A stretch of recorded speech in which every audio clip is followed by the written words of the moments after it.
అందరికీ శుభోదయం అండి. గత వారం యువరాణి గారి పెళ్లి పనులు సగంలోనే ఆపేశాం. ఇప్పుడు ఆ పనులు ఎంతవరకు వచ్చింది ఏంటి అనే విషయం గురించి కొంత మాట్లాడుకుందాం. సన్నగా తుంపర మొదలైన రోజు నేను ఒక్కడు పనికి పోకపోతే ఏమవుతుంది? మిగిలిన వాళ్ళందరూ ఉన్నారు కదా, వాళ్ళు చూసుకుంటారు, వాళ్ళు చేసుకుంటారు.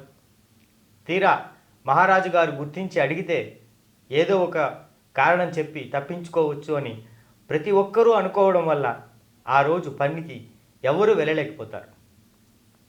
ఈ విషయం ఏమీ తెలియని మహారాజు గారు యథావిధిగా ఆ రోజు సాయంత్రం పనులు జరిగే స్థలానికి వచ్చి ఆశ్చర్యపోతాడు.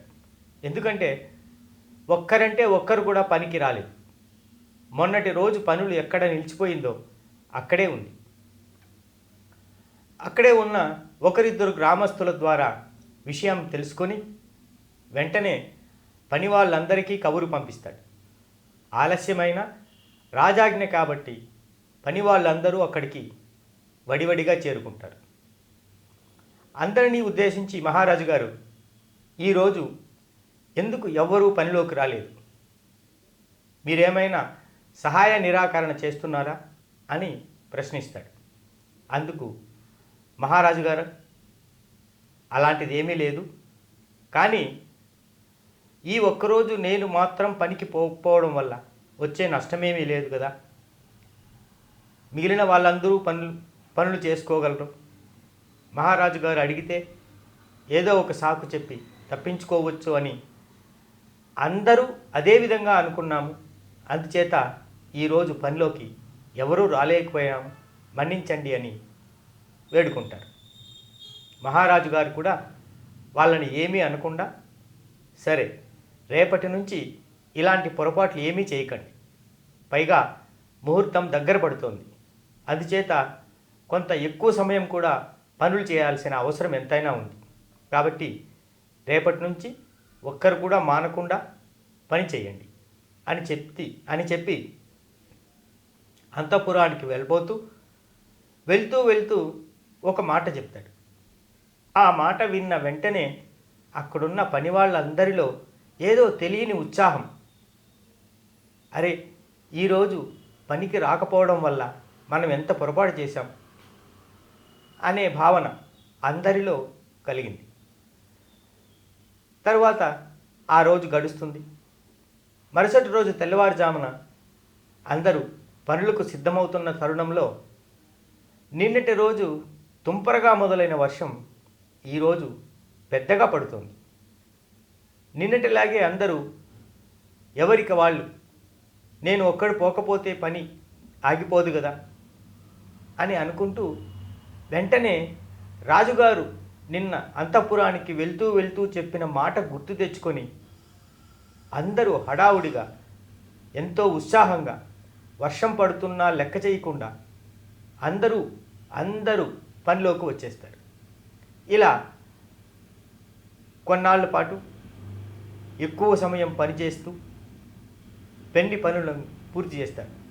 అనుకున్న విధంగానే మహారాజు గారి కూతురు పెళ్ళి ఘనంగా తరతరాల వాళ్ళు గుర్తుంచుకుపోయే విధంగా, తరతరాల వాళ్ళు గుర్తుంచుకునే విధంగా అంగరంగ వైభవంగా జరిపిస్తారు. తరువాత పెళ్లి పనులన్నీ సర్దుమణిగిన తర్వాత, అప్పగింతలు పూర్తయిన తర్వాత మహారాజు గారు తన ధర్మంగా పెళ్లి పనుల్లో తనకు సహాయం చేసిన అందరికీ ఏదో ఒక బహుమానం ఇవ్వాలని నిర్ణయించుకొని అందుకోసం ఒక అభినందన సభ, కృతజ్ఞత సభ ఏర్పాటు చేస్తాడు. ఆ సభకు చిన్న పెద్ద తేడా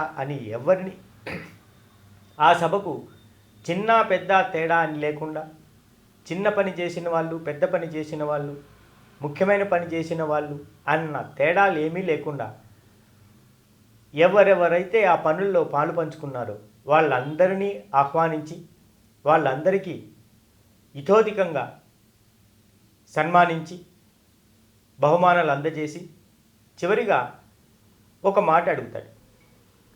సన్నగా తుంపర పడిన రోజు ఎవరికి వాళ్ళు నేను ఒక్కడు పోకపోతే ఏమవుతుంది పనికి అని అనుకొని నిలిచిపోయారు. కానీ పెద్దగా వర్షం పడిన రోజు మాత్రం ఎవ్వరూ అలా అనుకోకుండా, వర్షముకు భయపడకుండా అందరూ వచ్చి పనులు చేశారు.